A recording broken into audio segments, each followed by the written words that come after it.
Le dispararon a una niña. Nos quitaron tantas cosas ese día. Era una niña de 12 años. La ciudad estaba agitada, enojada, estaba furiosa. Esto se acaba y ahora mismo. Conmovió a la comunidad profundamente. Vi todo el contenido de los datos eliminados. No se puede ocultar el rastro digital que se deja. Estaba involucrado. Sabíamos quién nos mentía. Íbamos a confrontarlo con las evidencias para ver qué pasaba. La evidencia digital era abrumadora. Él iba a hablar.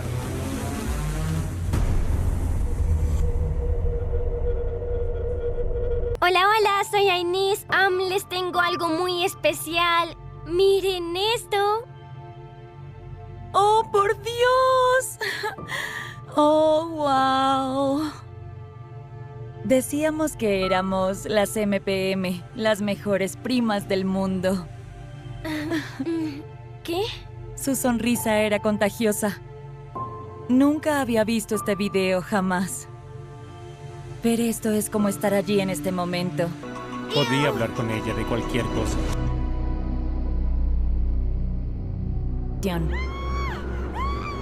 Enseguida me entraron de un empujón, entonces nos subieron a toda prisa y luego nos quedamos allí gritando de pánico. 911. ¡Ayúdenos! ¡Es una emergencia! No le entiendo, señor. ¿Qué pasó? 911, ¿cuál es su emergencia? Alguien recibió un disparo. Una niña recibió un disparo. ¿Está en Providence? Sí. Hola. En la escena del crimen, había sangre en el suelo. Es importante que los fiscales estén presentes en los primeros momentos porque su experiencia en la escena del crimen es crucial para su participación en la investigación y es aún más importante cuando exponen el caso ante un jurado. Todos los oficiales presentes, incluyéndome a mí, éramos padres, por lo que entendimos el impacto de que asesinaran a una niña inocente poco antes del Día del Padre.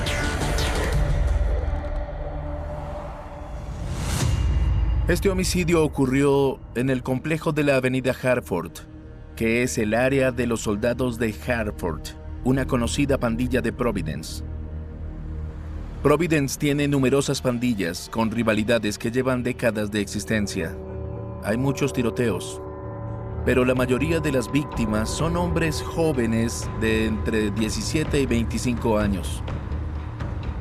Esta era una niña de 12 años, que es difícil de confundir con un pandillero.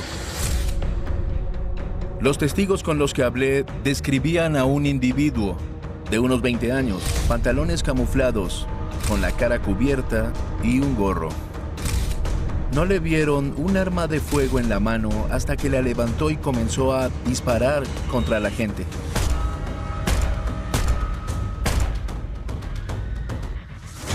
No creíamos que nadie en esta fiesta fuera un blanco específico o participar en actividades de pandillas. Estaban en el lugar equivocado, a la hora equivocada. Simplemente alguien se acercó, comenzó a disparar y luego huyó. No teníamos nada. Hoy en día, en las investigaciones criminalísticas, la evidencia digital no se detiene. Ahora todo es digital de un modo u otro. Comencé esta investigación buscando en las redes sociales: Facebook, Instagram, Snapchat, Twitter. Por lo general hay muchas conversaciones en las redes sociales y también en las prisiones sobre quién fue el responsable de los hechos. En este caso en particular, se habló mucho sobre quién no era el responsable. Había distintos grupos territoriales que insistían en que no tenían nada que ver. Como las apaleadas fueron una niña de 12 años y 3 mujeres, recalcaban que quien fuera responsable era un cobarde. Fue un acto de terrorismo. Mataron a una niña de 12 años. Teníamos que resolver esto. Cualquier evidencia digital que pudiéramos encontrar sería clave. Dieron muchas vueltas y eso no tenía sentido. Iban y venían, daban vueltas a la manzana, iban en círculo alrededor de la fiesta. Eso generaba preguntas. No pudimos identificar la matrícula, pero la minivan era peculiar. Tenía una puerta de otro color en el lado del pasajero. Vimos al menos 3 personas dentro de la minivan. Por desgracia, no pudimos identificar los rostros, pero eran 3 personas. A las 11:55 p.m., la vimos retroceder hacia un sitio para estacionarse cerca del lugar del tiroteo. Lo frustrante de todo era que el video se cortaba, porque era de cámaras principalmente activadas por movimiento. Detrás de eso, había un pasaje que daba directo a la avenida Hartford. Segundos después, aparece una persona y cruza la calle. A las 11:57, se ve que la minivan parte muy rápido. A las 11:58, comienzan a llegar las llamadas al 911. Los testigos dijeron que el agresor iba de chaqueta negra, pantalones camuflados y un gorro negro, lo que coincide con lo que muestran los videos de vigilancia. Lastimosamente, las cámaras no captaron el tiroteo como tal, ni el regreso de la persona. El video se reactiva cuando una luz del alumbrado se enciende justo allí y no muestra la minivan cuando arranca, pero deducimos que cuando se encendió la cámara, la minivan ya estaba fuera de la toma. Nos dimos cuenta de que no iba a bastar con los videos de vigilancia, necesitábamos algo más. Publicamos una descripción del vehículo y esperamos que en ese momento la viera algún patrullero, lo detuviera e identificara al ocupante. También incluimos la descripción del agresor. Acudimos a los medios, les dijimos lo que teníamos. Queríamos transmitir un mensaje. 9. Hola, mi nombre es Ricardo Vázquez. Nos enteramos de que a las 4 de la madrugada del día del tiroteo, el 911 recibió una llamada de un sujeto llamado Ricardo Vázquez, que denunció el robo de su minivan. Me desperté para ir a comprar algo de beber y vi que no estaba. La minivan de Ricardo era una Nissan Quest 2001. La puerta trasera del lado del pasajero era de otro color. Ricardo vuelve a llamar en la tarde. Mi nombre es Ricardo Vázquez. Denuncié el robo de mi minivan en la mañana. ¿Sí? Un amigo me llamó y me dijo que la vio. Y en este momento estoy en ella. Un oficial me dijo que llamara si la encontraba. Ah, ¿la encontró? Sí. Bien, ¿dónde está? Estoy en el 86 de la calle Julian. La calle Julian está a unos 3 kilómetros de donde vive Ricardo Vázquez. El detective Matera y yo fuimos y nos reunimos con Ricardo Vázquez. Al ver la minivan, supimos que era la misma que habíamos visto en el video. Que alguien denuncie que le robaron su auto es algo típico. En cuanto alguien comete un delito con un vehículo a su nombre, lo denuncia como robado. La minivan estaba cerrada y el encendido no estaba dañado. Sospechamos que nos mentía. Le pedimos que viniera a la estación a hacer una declaración. Y creo que llegó a la estación como a las 6 o las 7. ¿Puede decirnos qué hizo anoche a partir de las 6 de la tarde? Estuve con mi novia y mi hija anoche. Estábamos en casa.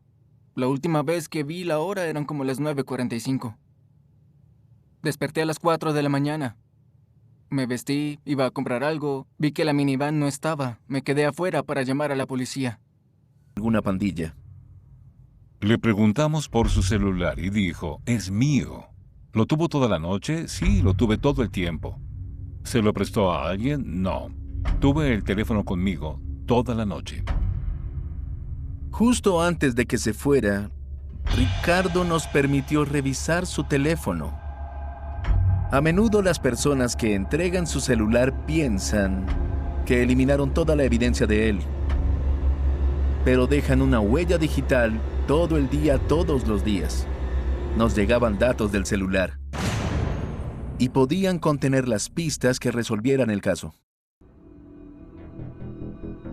Cuando realizo una revisión de un dispositivo móvil, una de las primeras cosas que hago es asegurarme de que no tenga conexión a redes externas o Internet. Luego, me aseguro de que el dispositivo esté operativo. Y después conecto el teléfono al dispositivo universal de extracción forense o UFED por su sigla en inglés. Un teléfono tiene muchas cosas. Hay muchas imágenes y videos. Mensajes de texto SMS. El dispositivo de Vázquez también tenía redes sociales. Que Ricardo Vázquez nos engañaba y lo íbamos a investigar a fondo. No pude obtener la conversación completa, por eso presenté una South Providence. Ahora había más incongruencias en la historia de Ricardo Vázquez. Dijo que reportaría su auto como robado.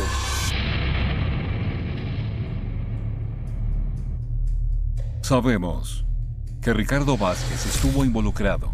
Sabemos que nos miente. Creemos que era el conductor, pues la minivan era suya. Pero Vázquez es un hombre pequeño y delgado. Sin duda no es la persona que cruzó la calle. Sabemos que no es quien disparó. Es demasiado pequeño, no podía ser él. A quien de verdad queríamos era a quien apretó el gatillo. Necesitábamos un modo de vincular a Vázquez con el hombre que disparó.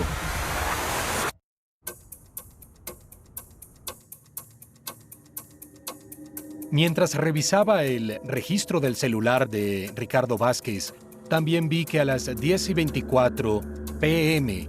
inicia una conversación de texto por el servicio de Facebook. Decía algo así como: HP estuvo aquí, llámame lo antes posible. Eso fue hora y media antes del tiroteo, pero también es importante porque HP también significaba Hartford Projects o Hartford Park, la pandilla rival de la calle Harriet. A estas alturas, todos sabíamos que Ricardo Vázquez reunía a la tropa, digamos, para ir a Hartford, y menos de hora y media después, les iban a disparar a una niña de 12 años y 3 mujeres inocentes. Era para celebrarlo. Ricardo conocía de primera mano lo sucedido. Sabíamos que lo sabía. También obtuve el registro histórico de llamadas, que incluyen las llamadas perdidas entrantes y salientes. Alrededor de las 4 a.m., Ricardo Vázquez marcó el 911 2 veces. También llamó en secuencia a contactos llamados Blaze, Fatboy y Didi. Sabemos que todos están vinculados a la pandilla de la calle Harriet. En ese momento, sabiendo que Ricardo estaba involucrado, sin lugar a duda, pensamos que esas 3 personas también lo estaban de una manera u otra. Ahora queríamos ampliar nuestra base de datos para identificar a todos los involucrados. Revisamos las redes sociales. Buscábamos algún error que hubiera cometido alguien que nos dijera quién era el perpetrador y cómo habían participado las otras partes. Queríamos ver qué tipo de ropa llevaban. Queríamos ver qué vehículos usaban. Queríamos fotos con armas. Buscábamos de todo. Encontré muchas imágenes de la pandilla de la calle Harriet. Luis González, alias Fatboy, era un hombre grande y corpulento. No coincidía con la descripción del perpetrador. Luego, vi a su hermano menor, Luis González, alias Didi, con un gorro negro distintivo, como un gorro de pescador. Ese gorro era del mismo tipo que llevaba el perpetrador cuando salió de la minivan y cometió el crimen. Pero Luis González, alias Didi, es un hombre muy delgado. Era alto, pero no tanto, y no tiene la contextura del hombre que cruzó la calle. Brandon Castro, alias Blaze, era un reconocido miembro de la pandilla de la calle Harriet. Era un joven violento. Se dedicaba al negocio de las drogas. Brandon Castro sí tenía mucha similitud con el perpetrador. Castro era un reconocido miembro de la pandilla de la calle Harriet. Se sabía que era un sicario de la pandilla. Eso significaba que era capaz de cometer actos de violencia. Y la policía de esa área conocía muy bien a Brandon Castro. Vinculamos a Ricardo Vázquez con Brandon Castro mediante el teléfono. Lo tenía allí como contacto. Solicitamos una orden de arresto por Ricardo. Solo necesitábamos que hablara. Lo traeríamos de nuevo y lo confrontaríamos con las evidencias para ver qué pasaba.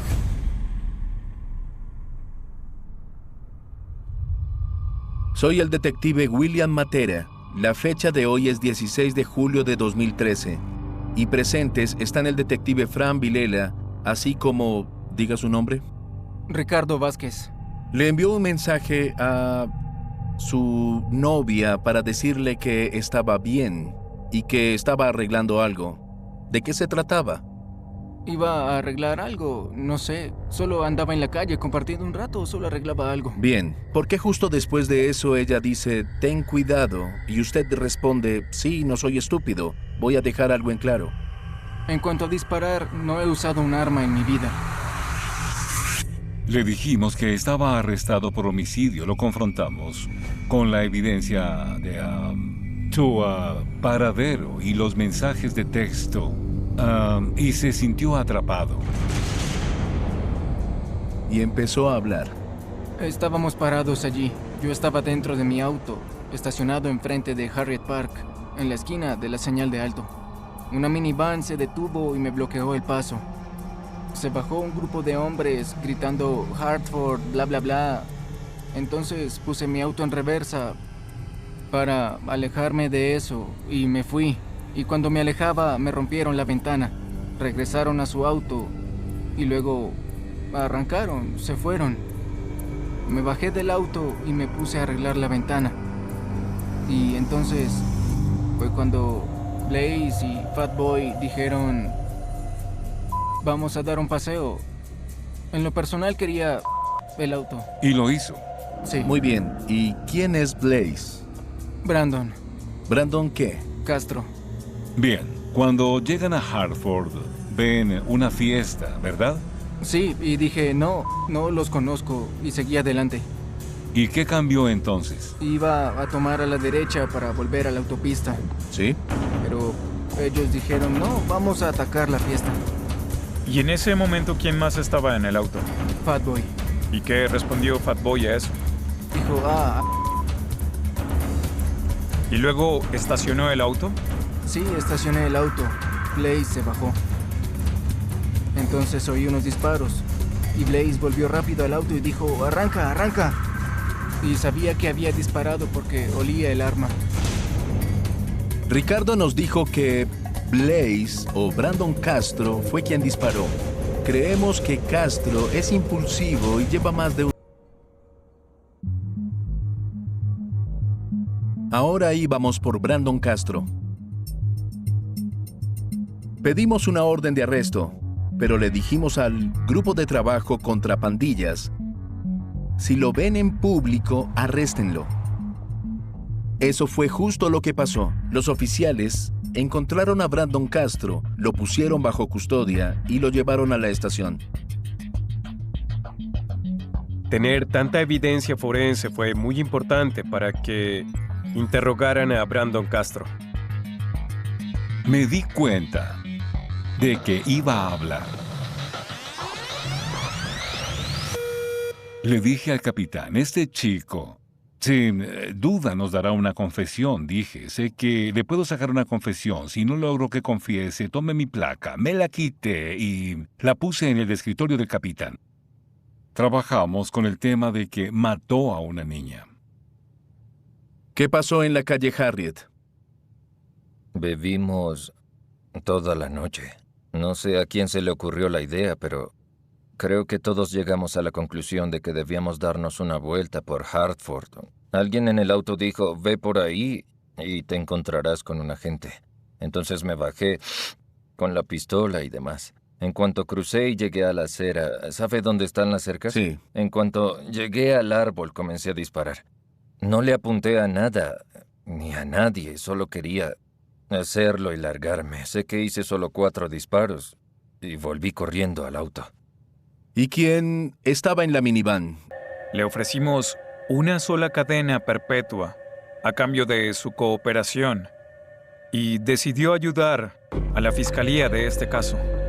Ahora, Ricardo Vázquez era el protagonista de este caso, la estrella. Le mostraré una foto. ¿La reconoce? Sí, es de Fatboy. ¿Y estaba él en el auto esa noche cuando se fueron de la calle Harriet? Sí, en el asiento del pasajero. ¿Esta otra foto la reconoce? Sí, ese es Didi. ¿Iba en el auto cuando salieron de la calle Harriet? Sí, atrás, en el lado derecho. Y le mostraré una tercera foto. ¿La reconoce? Sí, es Angelito, Jungsif. ¿Estaba en el auto cuando salieron de la calle Harriet? Sí, atrás. Ricardo Vázquez también identificó a Ángel Valerio y Luis Didi González como quienes estaban en la minivan y jugaron un papel en la conspiración. Ahí están usted, estos tres y Brandon Castro. ¿Qué dicen ahí y quién lo dice? Salimos de Bodell. Iba a girar para volver a la autopista. Fatboy dijo que no y me orienté hacia Barrett Road. Vi la fiesta y todos dijeron, ¿qué tal la fiesta? Ataquemos allí, ataquemos en la fiesta. Y Didi y Jungsif no paraban de animarlo. Lo que decían era, ve a la fiesta, Blaze. Ve a la fiesta. Fue cuando supe que había una pistola en el auto. Didi le dio su chaqueta a Blaze. Le dijo, ponte esto. Le dio su gorro. Jungsif. Unos 10 minutos antes del tiroteo, estaba en las afueras de Hartford. El video de vigilancia mostró una minivan que iba por el complejo de la avenida Hartford muy lentamente.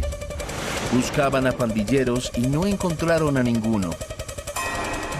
Se cruzaron con la fiesta y decidieron disparar contra los invitados.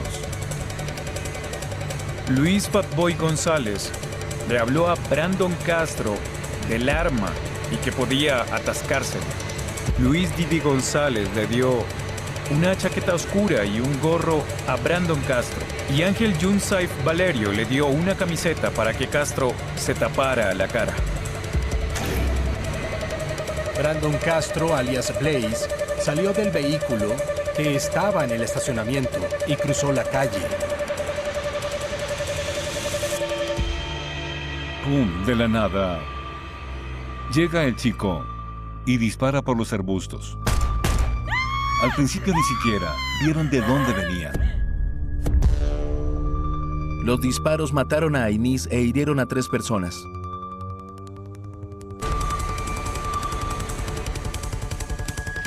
Ricardo Vázquez denuncia el robo de su minivan a las 4 de la madrugada.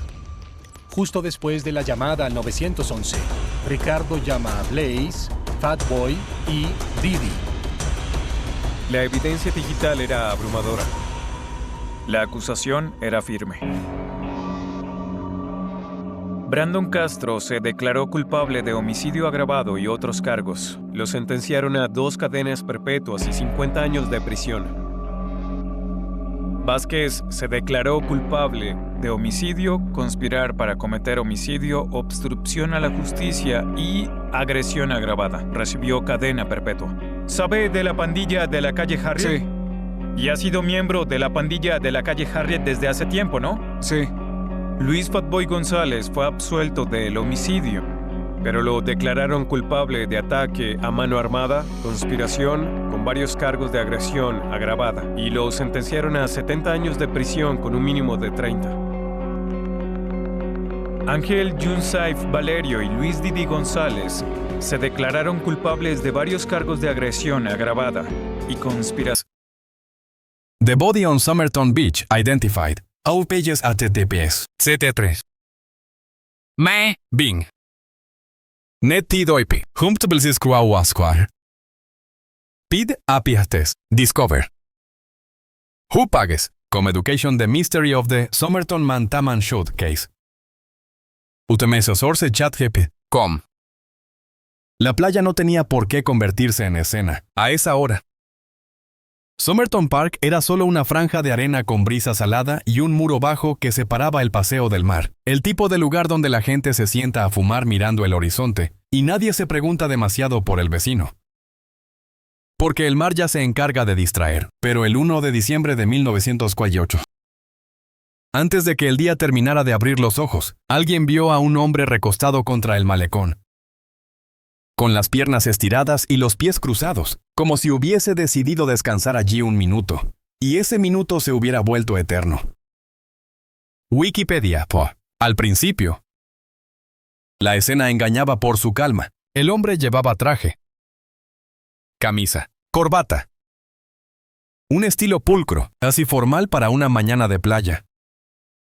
Tenía el rostro tranquilo, sin el gesto teatral del dolor que el cine nos ha enseñado a esperar. En su cuello, un cigarrillo a medio consumir parecía un detalle casual. Como si la muerte hubiera llegado con la paciencia de quien apaga una conversación sin levantar la voz. Y en esa calma estaba el veneno del misterio. No había sangre que gritara crimen, no había lucha evidente que obligara a la ciudad a reconocer el peligro. Solo había un cuerpo demasiado correcto para estar ahí. Wikipedia. Cuando la policía se acercó, el caso empezó a adquirir esa cualidad que convierte una historia en leyenda. Lo inexplicable aparecía en cosas pequeñas. En los bolsillos encontraron billetes, un ticket de tren, un ticket de autobús como rastros de un recorrido que parecía empezar en la rutina y terminar en la arena. Había un peine de aluminio, una caja de fósforos, chicles, cigarrillos en un paquete que no coincidía con los cigarrillos que llevaba. Objetos normales, cotidianos, de esos que cualquiera puede tener.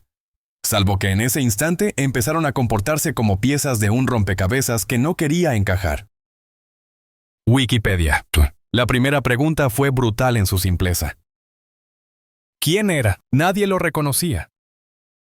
No había documentos, no había cartera con dirección. No había nada que dijera, este hombre pertenece a un lugar. Y aún así, su ropa hablaba de cierta intención. Estaba bien vestido, limpio, como si hubiera salido de un sitio donde importaban las apariencias. Entonces apareció el detalle que hizo que los investigadores se miraran con una incomodidad distinta. Las etiquetas de la ropa habían sido retiradas. No arrancadas con descuido, sino eliminadas como si alguien hubiera querido borrar el origen con método. Ese gesto no es típico de un descuido, es típico de quien no quiere ser nombrado. Wikipedias. En una ciudad que aún tenía cicatrices recientes de la guerra y empezaba a escuchar el rumor nuevo de la Guerra Fría.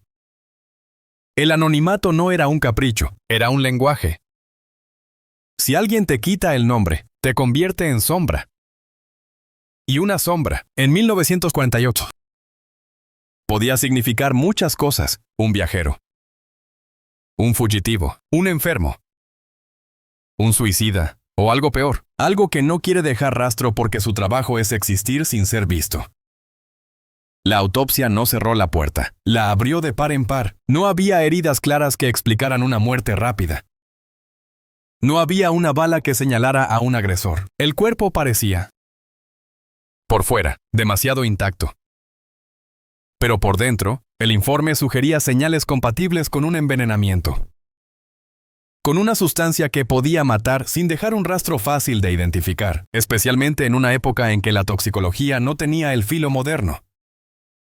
La muerte, otra vez, parecía elegante en su crueldad, silenciosa, limpia, casi educada.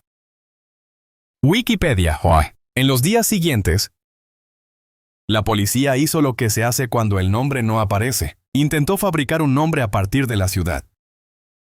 Tomaron fotografías, describieron el cuerpo, publicaron avisos, y el silencio respondió como suele responder en los grandes misterios. Con nada, nadie llamó para reclamarlo. Nadie dijo, es mi hermano. Nadie dijo, es mi marido. Nadie apareció con lágrimas y papeles. Fue como si el hombre hubiera sido diseñado para no ser extrañado. Como si su ausencia no afectara a ningún registro humano. Ese vacío emocional es una de las cosas más perturbadoras de todo el caso. No es solo que no sepamos quién era, es que, durante un tiempo, pareció que al mundo no le faltaba, pero los objetos insistían. Si el hombre había llegado hasta allí, ¿de dónde venía? ¿Cómo se movió? ¿Qué hizo la noche anterior? Esa obsesión por la ruta llevó a otro hallazgo. Una maleta o valija relacionada con el caso apareció en la estación de tren. Dentro había ropa, artículos personales, señales de un viaje y...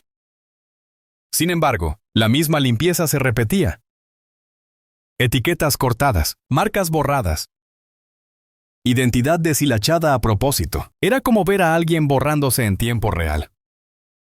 Una desaparición que no ocurre después de la muerte, sino antes. Wikipedia. Sí. En ese momento, la historia ya tenía la textura perfecta para volverse paranoica, porque si quitas etiquetas, si viajas con cuidado, si mueres de un modo que parece químico, la imaginación colectiva hace el resto. Australia no era un escenario aislado. Era un punto estratégico en el mapa del posguerra, con bases, con tráfico de información, con el miedo flotando bajo la apariencia de normalidad. Y cuando el miedo existe, cualquier cadáver sin nombre puede convertirse en espía. Esa palabra espía empezó a circular como una solución cómoda, porque le da forma a lo que no la tiene. Convierte el horror incompleto en una historia que suena lógica, pero el caso todavía guardaba su golpe más teatral. Meses después, mientras el mundo seguía girando y el cadáver ya era noticia vieja para muchos, alguien encontró un pequeño papel escondido en un bolsillo del pantalón, un bolsillo interior que no estaba pensado para las manos rápidas. En el papel había 2 palabras impresas, Tamam shot. Una frase persa que significa algo así como terminado, se acabó. No era una nota escrita con desesperación, era un recorte, un pedazo arrancado de un libro. Ese detalle fue como un interruptor. De pronto la muerte dejó de parecer accidental y empezó a parecer mensaje. Wikipedia. ¿Se acabó? ¿Se acabó qué? La vida. Una misión, una relación. Una huida. Esa frase, encontrada como una firma escondida, convirtió el caso en una escena de literatura oscura. Y como ocurre con las frases que parecen finales, el mundo empezó a leer hacia atrás. Buscando el principio, la policía entendió que aquel papel tenía una fuente.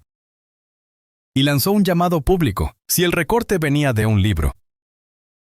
El libro existía en algún lugar, y entonces ocurrió algo que, si fuera ficción, parecería demasiado perfecto. Apareció un ejemplar del Rubaiyat de Omar Khayyam, un libro de poemas, dentro de un coche. Ese ejemplar tenía la última página arrancada la misma de donde salía Tamam Shud, y, además, tenía algo todavía más inquietante. Un conjunto de letras escritas a mano, líneas cortas. Como un código, no eran frases. No eran poemas, eran signos que parecían desafiar a cualquiera que intentara leerlos. Wikipedia. A partir de ahí, la historia dejó de ser solo un cadáver. Se volvió un rompecabezas de tinta. El libro tenía también un número de teléfono, y ese número llevó a una mujer. Su nombre, durante años, fue tratado como una clave más, una enfermera. Una figura que vivía relativamente cerca, alguien que conocía el Rubaiyat. Cuando la policía la contactó, su reacción fue, según los relatos, extraña. Un gesto de sorpresa que parecía demasiado intenso para ser casual y demasiado contenido para ser confesión. La mujer aseguró no conocer al hombre. Pero el caso ya había aprendido una lección. En los misterios largos, la negación no siempre limpia, a veces solo añade sombra. Esa sombra fue suficiente para que el público empezara a construir una novela, la idea de una historia de amor secreta. Un hijo oculto, un vínculo que nadie quería admitir. Otros preferían la versión más fría, que ella era parte de algo. un contacto, una pieza de una red de información. Y entre el amor y el espionaje, el caso encontró su alimento perfecto. La ambigüedad. El código escrito en el libro se convirtió en una obsesión global. Criptógrafos, aficionados. Militares, matemáticos. Todos quisieron ser la persona que lo descifrara, porque descifrarlo prometía lo que el caso negaba. Una voz, la voz del muerto. La explicación, el motivo. Pero el código resistió. Se propusieron hipótesis. Que era un cifrado militar, que era un acrónimo, que era una clave para una dirección, que era un sistema de abreviaturas. Cada hipótesis abría un túnel y terminaba en pared, y cuanto más resistía el código, más poderoso se volvía el mito. Hay algo profundamente humano en la necesidad de que el misterio sea inteligente. Si el código es indescifrable, entonces el hombre tenía una vida compleja. Una razón enorme, un papel grande. Pero la vida real no siempre es grande, a veces es pequeña. Y el misterio es solo el resultado de lo que se perdió. Ese choque entre lo que queremos creer y lo que puede ser verdad es lo que vuelve a este caso tan transformador. Oblígate a admitir que el mundo no tiene por qué darnos una historia satisfactoria. Sin embargo, el caso no se quedó quieto en el pasado. Décadas después, cuando el cuerpo ya era casi un símbolo cultural y Tamam Shud sonaba como una contraseña entre aficionados, apareció una posibilidad que antes no existía. La genética, la idea de que el cadáver podía hablar de otra manera. No con palabras, sino con ADN. Se discutió durante años la exhumación del cuerpo enterrado en Adelaide, como si sacarlo fuera un acto sacrílego y necesario a la vez. Y cuando finalmente se aprobó la exhumación, el caso volvió a encenderse con la misma electricidad de 1948. Pero, en un lenguaje moderno, Cypher Mystery Star. Luego llegó una afirmación que, por sí sola, podría haber cerrado el misterio del nombre, en 2022. Investigadores ligados a la genealogía genética anunciaron que el Somerton Man probablemente era Carl Charles Webb, un hombre nacido en Melbourne, vinculado a la ingeniería eléctrica. La noticia fue como un golpe doble. Por un lado, ofrecía una identidad, una salida del anonimato. Por otro, habría otra pregunta más inquietante. Si el nombre es Webb, ¿por qué nadie lo reclamó? ¿Por qué la vida de ese hombre podía desaparecer sin que quedaran rastros afectivos públicos? Y, además, las autoridades policiales mantuvieron cautela. El caso, aún con esa identificación propuesta, seguía siendo una investigación abierta. Como si la verdad completa todavía estuviera detrás de otra puerta. ABC Ma. Esa es la crueldad del Somerton Man, incluso cuando la ciencia intenta ponerle un nombre. El caso se resiste a convertirse en algo simple, porque el nombre no explica el Tamam Shud. No explica el código, no explica la eliminación de etiquetas. No explica el porqué de una muerte tan limpia. El nombre, en todo caso, solo devuelve humanidad. Te obliga a imaginar que, detrás del símbolo, había una vida con mañanas, con decisiones, con momentos de debilidad o de audacia, y esa humanidad, paradójicamente, hace que el misterio sea más triste. Porque si era un espía, entonces su vida terminó en el lugar exacto donde las historias de espías terminan. En el silencio. Y si no era un espía, si era solo un hombre con una historia personal complicada, entonces la mitología que construimos alrededor de él es una manera de no aceptar lo más simple. Que una persona puede morir sin que el mundo sepa por qué, y que lo más cercano a una explicación puede ser un recorte que dice se acabó. La playa, en esta historia, funciona como un escenario moral. La arena borra huellas. El agua se lleva restos, el viento reordena. La naturaleza, sin intención, se comporta como cómplice, y la ciudad, con su rutina, también. Porque un cuerpo puede ser hallado por casualidad, y aún así quedar atrapado por décadas en un limbo administrativo y emocional. Cuando la gente mira el rostro del Somerton Man en las fotos, suele ver dos cosas al mismo tiempo. Un hombre común y un hombre fuera del mundo. Esa doble lectura es la que mantiene el caso vivo. La corbata y el traje dicen civil, el recorte y el código dicen otra cosa. Y entre ambos, la historia se convierte en una pregunta que no deja descansar. ¿Cuántas vidas pasan por nuestras calles con capas que nunca veremos? La parte 1 termina aquí. No porque el caso esté completo, sino porque ya ha colocado sus piezas más hipnóticas sobre la mesa. El cadáver bien vestido en la arena, la identidad borrada con tijeras. La frase final escondida como una firma, el libro encontrado como si el destino lo hubiera dejado en un coche.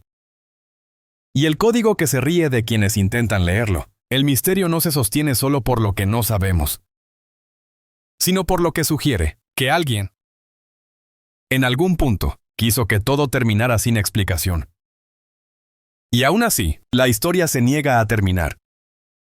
Porque mientras exista Tamam Shud, mientras existan letras alineadas en un margen como dientes, mientras el mar siga golpeando el mismo tramo de Somerton Park, la pregunta seguirá flotando con una persistencia casi indecente.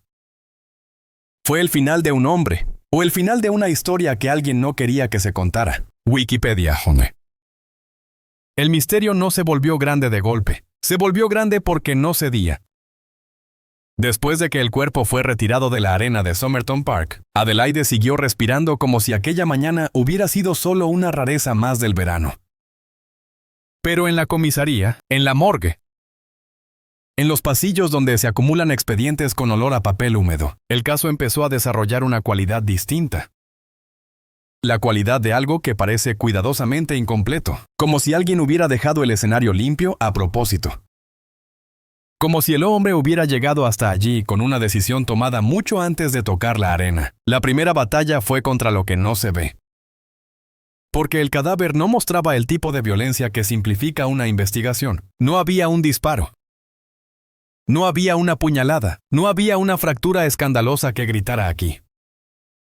Lo que había era una elegancia inquietante, el traje correcto, el peinado correcto, los zapatos, la postura, y esa corrección, en una playa al amanecer, resultaba casi ofensiva. La muerte, cuando se presenta tan pulcra, da la impresión de que alguien la organizó. El examen del cuerpo fue un intento desesperado por convertir la impresión en certeza. El rostro fue observado con una atención casi íntima, como si el ángulo de una mandíbula pudiera revelar un pasado. Los dientes, la piel, las manos, todo se volvió material de lectura. Hubo detalles que llamaron la atención por lo que sugerían sin decirlo, un cuerpo cuidado. Un hombre que no parecía indigente, una apariencia que no encajaba con la idea de alguien desaparecido de la sociedad. Y sin embargo, nadie lo reclamaba. Ninguna llamada, ningún llanto. Ningún es mío. Esa ausencia de duelo era un fenómeno escalofriante.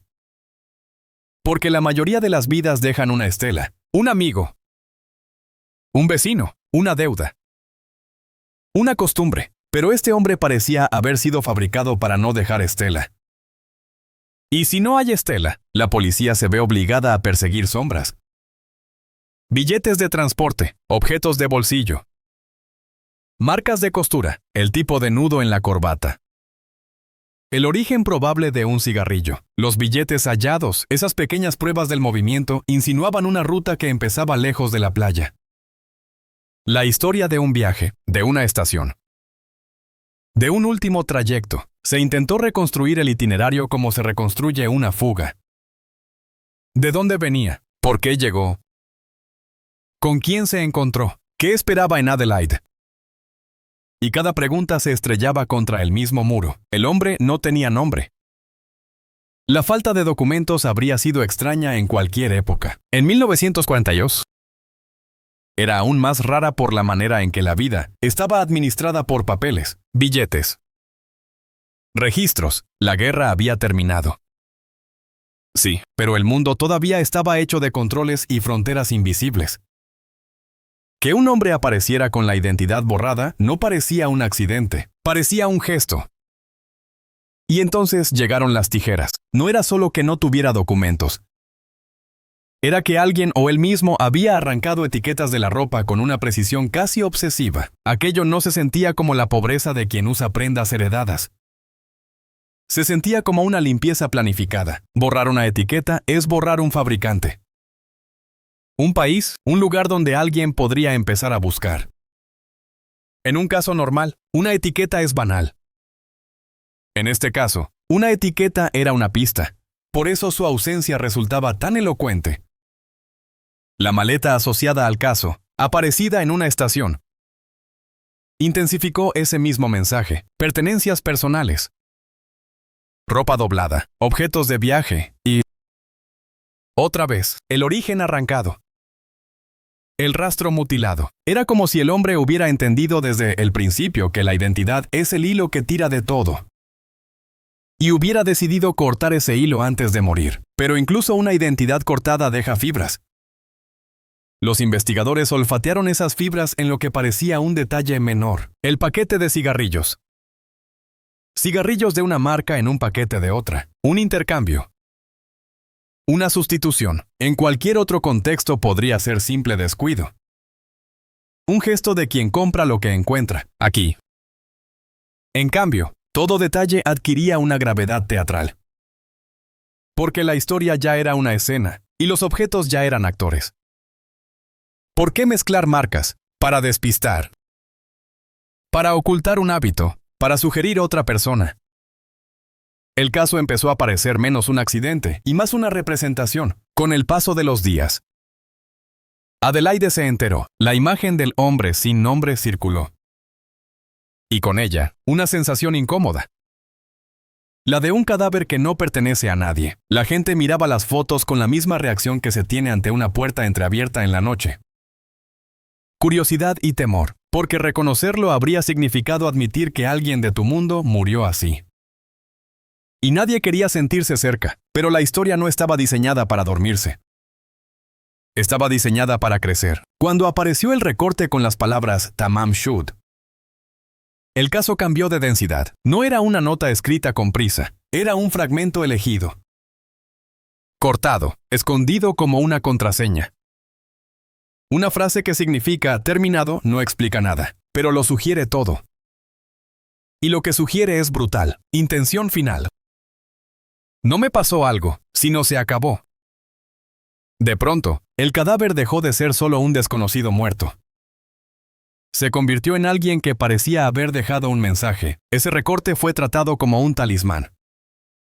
La policía buscó el libro del que había salido, y cuando apareció el ejemplar del Rubaiyat dentro de un coche, el caso adquirió un tono casi imposible. Parecía que el destino estaba escribiendo la historia con su propia mano, dejando objetos donde debían aparecer para que el misterio se armara con precisión literaria. El libro tenía la última página arrancada. El libro tenía letras escritas como un código. El libro. Además, tenía un número de teléfono. El número llevaba a una mujer. Y ahí, el misterio cambió otra vez, porque la historia se acercó al terreno más peligroso. El de las relaciones humanas, las redes de afecto. De secreto, de vergüenza. El territorio donde un caso policial puede volverse un escándalo social. La mujer, una enfermera. Una figura respetable quedó pegada al expediente como una sombra permanente. Su reacción. Sus palabras, su distancia. Todo fue observado con una atención que rozaba lo obsesivo. Afirmó no conocer al hombre. Afirmó no saber cómo su número estaba en el libro. Y, sin embargo, la presencia del número era un hecho. Un hecho tan concreto que parecía una provocación. Si quieren entender, empiecen aquí. Ese aquí se convirtió en una grieta por donde el público metió la imaginación. Algunos vieron amor clandestino, una relación escondida. Un gesto romántico que terminó mal. Un hombre que muere cerca de la costa con un libro de poemas y una frase final. Otros vieron algo más frío, un contacto. Un código, una red. Porque 1948 no era una época inocente. En los márgenes de la vida cotidiana, el mundo ya estaba aprendiendo a hablar en susurros sobre espionaje, sobre información, sobre misiones. Australia. por su geografía y sus conexiones. No era un rincón ajeno a esa tensión. Y el Somerton Man encajaba demasiado bien en la fantasía del espía, sin nombre, sin etiquetas, muerto de forma limpia, con un código, el código. Sobre todo, fue el fuego. Las letras escritas en el libro parecían simples a primera vista, líneas cortas, agrupaciones de caracteres, un orden que insinúa sistema. Pero cuanto más se miraba, más se entendía que no era un garabato casual. Había repetición, había estructura. Había, quizá, intención de ocultar un mensaje real o de simularlo, y esa ambigüedad fue suficiente para que el caso se volviera inmortal. Porque un código indescifrable no es solo un problema técnico, es un insulto. Es la promesa de que la verdad existe y, aún así, se te niega. Los expertos intentaron darle forma. Que si era una clave de sustitución, que si era una abreviatura de palabras, que si eran iniciales de un poema o de una frase memorizada. Cada intento era una escalera apoyada contra una pared que no llevaba a ninguna ventana. Cada intento terminaba con la misma sensación. Hay algo. Pero no lo podemos tocar, y ese no lo podemos tocar fue lo que convirtió el caso en una obsesión mundial. La gente necesita finales, y el Somerton Man parecía burlarse de esa necesidad con una frase que decía terminado justo cuando todo empezaba. Mientras el mundo debatía, la investigación oficial siguió haciendo lo que podía. Comparar huellas, buscar coincidencias, revisar archivos, preguntar en estaciones, revisar listas de desaparecidos, pero el caso era como un pez resbaladizo. Cada vez que se creía que se lo sujetaba, se escapaba hacia el agua oscura de la falta de registros. La pregunta de fondo se volvió más íntima. ¿Cómo puede existir un hombre así? ¿Cómo puede caminar por el mundo sin que nadie lo reconozca? ¿Cómo puede morir y no ser reclamado? Esa pregunta es la más transformadora de toda la historia, porque obliga a mirar el lado secreto de la sociedad. El de los invisibles, el de los que viven entre lugares. El de los que no dejan amigos porque no pueden o no quieren. Obliga a pensar en vidas construidas con compartimentos, y si la vida del Somerton Man estaba hecha de compartimentos, entonces su muerte podía ser el último compartimento, el que se cierra para que nadie mire dentro. El caso, sin embargo, tenía un veneno adicional, la sensación de teatro. Demasiadas coincidencias perfectas, demasiadas piezas que aparecen para alimentar el misterio. El recorte escondido, el libro encontrado, el número de teléfono, el código.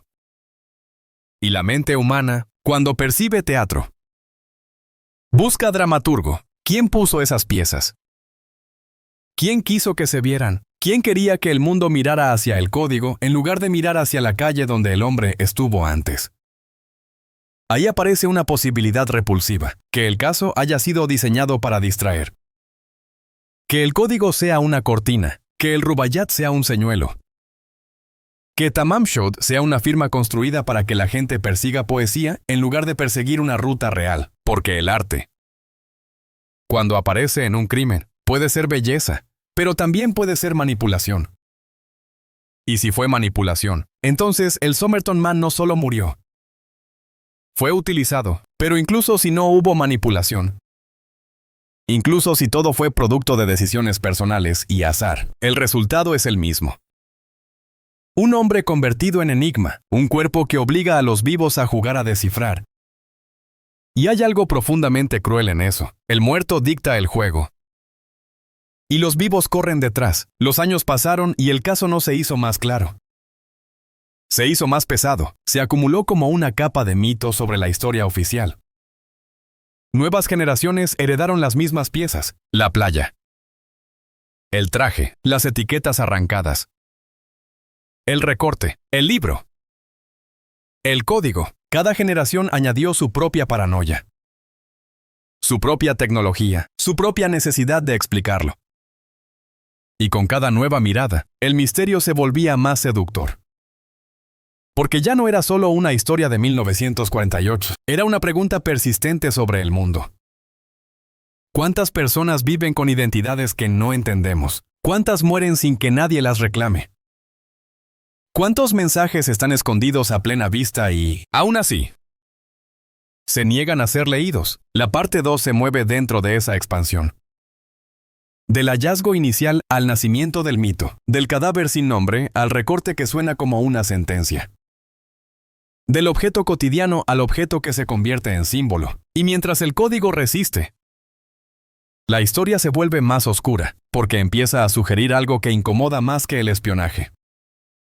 Que la muerte puede ser un acto silencioso tan cuidadosamente preparado que deja a los vivos atrapados en una narrativa sin salida. Esa narrativa tiene una tensión constante.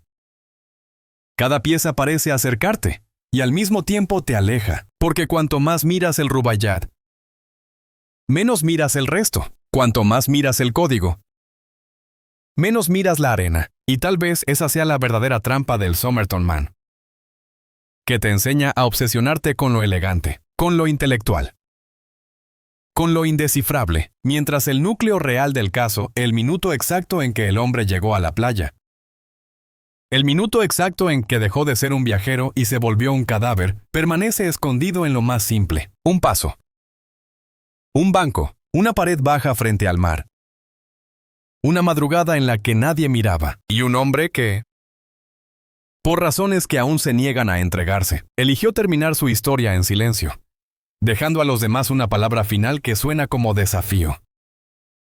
Se acabó, pero lo que realmente se acabó en Somerton Park no fue solo una vida. Se acabó la comodidad de creer que toda muerte trae explicación. Se acabó la ilusión de que un nombre siempre aparece. Se acabó la idea de que la realidad tiene obligación de ser clara y, sin embargo, el caso siguió respirando. Porque esa frase Tamam Shud no cerraba una puerta, abría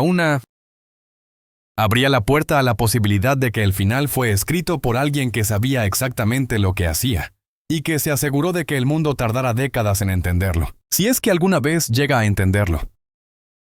La puerta que se abrió con Tamam Shud no daba a una habitación, daba a un pasillo interminable. En los días que siguieron, la policía trabajó con una sensación incómoda, como si el caso hubiera decidido ir un paso por delante. Cada nueva pieza que aparecía no aclaraba, sino que multiplicaba. No era un misterio vacío, era un misterio con demasiada forma, con demasiadas coincidencias, con demasiadas manos invisibles acomodando el escenario para que el mundo mirara exactamente donde debía, o donde no debía. El Rubaiyat, con su poesía de finales y despedidas, empezó a convertirse en algo más que un libro. Se volvió una especie de espejo. Cada quien veía en sus páginas lo que más temía. Los románticos veían una historia de amor. Los paranoicos veían una misión. Los pragmáticos veían una mentira construida para ganar tiempo. Y mientras tanto, en algún lugar entre la arena y la estación, la verdad real seguía escondida en algo más simple: un recorrido, una noche, una decisión, un encuentro. Pero el caso no permitía la simplicidad. La devoraba. Las letras del código, esas líneas de iniciales que parecían ordenadas con un cuidado casi militar, pasaron de mano en mano como si fueran una reliquia. Los expertos miraban la secuencia y fruncían el ceño con una mezcla de deseo y frustración. Deseo de ser el primero en descifrar. Frustración de sentir que el mensaje estaba ahí, a centímetros. Y aún así fuera inalcanzable. Algunas letras se repetían. Otras parecían agrupadas como si respondieran a un patrón memorizado, y el hecho de que estuvieran en la contraportada del libro añadía una sensación de intimidad. No era un papel suelto encontrado por azar, era algo que se guardó. Algo que se necesitaba tener a mano, y cuando algo se necesita tener a mano, significa que tenía valor. La policía, sin embargo, seguía con su tarea más ingrata. No enamorarse del código, porque el código podía ser una trampa. Podía ser el tipo de cosa que te hace sentir inteligente mientras te aparta del rastro real. Los detectives debían mirar con frialdad. ¿Cómo llegó ese libro a ese coche? ¿Quién lo dejó allí? ¿Por qué esa página fue arrancada? ¿Quién escondió el recorte en el bolsillo del cadáver? Cada por qué tenía la capacidad de abrir un abismo. En ese abismo apareció de nuevo la mujer del número de teléfono. Como un punto fijo en una historia que se negaba a tener puntos fijos. A partir de ella, el caso adquirió una tensión humana, casi dolorosa. Porque la poesía y los códigos pueden ser fascinación, pero la posibilidad de un vínculo real es otra cosa. Un vínculo real implica emociones, decisiones. Mentiras implica que alguien, en algún lugar, conocía al hombre muerto, o por lo menos conocía lo que él representaba. Los investigadores se acercaron con una delicadeza que no era cortesía, sino cálculo. Sabían que, si la mujer era inocente, presionarla podía destruir una vida, pero también sabían que, si no era inocente, el tiempo la volvería más hábil para protegerse. Le preguntaron por el libro, por el número, por sus contactos, por su pasado. Se fijaron en su voz, en sus pausas, en las microexpresiones que la gente no controla cuando el nombre de alguien activa un recuerdo que no quiere salir. Y ese fue el problema. El caso parecía hecho de recuerdos que no querían salir, a medida que la atención pública crecía. La presión sobre ella crecía también. La ciudad empezó a mirarla como se mira a alguien que lleva un secreto bajo el abrigo. Con una curiosidad que no pide permiso, su vida cotidiana quedó pegada a un cadáver sin nombre. Y aunque insistiera en que no lo conocía, el simple hecho de que su número estuviera allí era suficiente para condenarla a una sombra permanente. A veces, en estas historias, la culpa no nace de un crimen, sino de una coincidencia colocada en el lugar equivocado. Esa crueldad, la crueldad de quedar asociado a un misterio por un dato impreso, alimentó aún más la sensación de que había un dramaturgo detrás del caso. Porque alguien, para colocar un número, necesita intención. Y si hubo intención, hubo estrategia. Y si hubo estrategia, el hombre en la playa ya no era solo un muerto, era una pieza. La idea de que era una pieza transformó el miedo en teoría. La teoría se volvió narración. Y la narración se volvió casi religión popular. El Somerton Man era un espía. Un agente que había cruzado el mundo con un nombre falso, que había borrado etiquetas para eliminar rastros, que había muerto de veneno para evitar interrogatorios, y que había dejado un código en un libro como si su vida fuera un manual de clandestinidad. El problema es que esa teoría, por seductora que fuera, no explicaba la parte más triste. ¿Por qué morir en una playa? ¿Por qué morir con el cuerpo acomodado como si estuviera esperando a alguien? ¿Por qué dejar un mensaje tan poético como se acabó? En lugar de una nota clara, la teoría del espía parecía elegante. Pero la realidad rara vez es elegante. La realidad tiene bordes torcidos, impulsos humanos, errores. Y el Somerton Man, de momento, se negaba a mostrar un error. La investigación trató de arrancarle uno. Buscó coincidencias con personas desaparecidas, comparó descripciones, revisó informes, se preguntó si el hombre podía venir de otro país, si había llegado en barco, si había sido visto en hoteles. Intentaron seguir los rastros del transporte, de los billetes, del recorrido, pero era como perseguir una sombra en el agua. Cada vez que creías verla, el agua la rompía en fragmentos. Y en esa persecución, el caso empezó a enseñar una lección inquietante. El anonimato puede ser una construcción, no solo falta de datos, sino arquitectura, un diseño donde cada elemento está pensado para cerrar puertas. Sin etiquetas, sin documentos, sin marcas, sin huellas fáciles. Ese diseño no siempre pertenece a los espías, a veces pertenece a gente que se prepara para el final con una determinación casi ceremonial. Esa posibilidad llevó a otra interpretación, más humana y más oscura, la del suicidio. Tamam Shud como despedida, el Rubaiyat como compañía final. El código como una nota personal incomprensible para cualquiera que no sea él. El veneno como método silencioso. La playa como último escenario, un lugar donde el mar pueda parecer un testigo que no habla. Pero incluso esa interpretación chocaba con detalles que no encajaban, la meticulosidad de borrar etiquetas, el intercambio de cigarrillos, la presencia del libro en un coche ajeno. El número de teléfono, demasiadas piezas para un final simple. O quizá eso era precisamente lo más aterrador, que el final fuera simple. Pero la gente alrededor lo complicara hasta volverlo insoluble. El caso. Como un animal herido, se defendía a mordiscos de incertidumbre. Los intentos de descifrar el código se volvieron una guerra privada para muchos. Gente que nunca había pisado Adelaide se obsesionó con esas letras. Se escribieron cartas, se hicieron llamadas. Se trazaron tablas, se propusieron claves. Algunos juraban que era un cifrado clásico, otros decían que eran iniciales de palabras de un poema.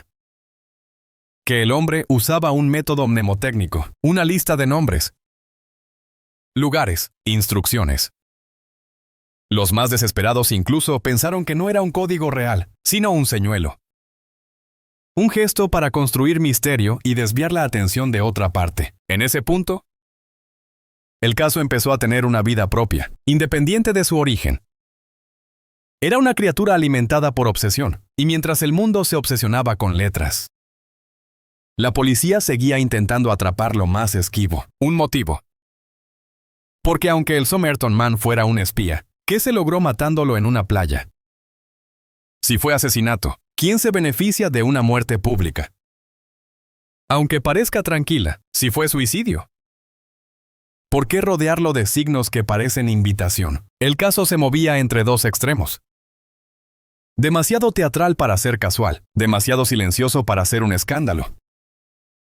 Esa combinación es lo que hace que esta historia repela y fascine al mismo tiempo. Repela porque sugiere manipulación, fascina porque la manipulación parece inteligente. Y entonces, como si el caso necesitara una nueva capa.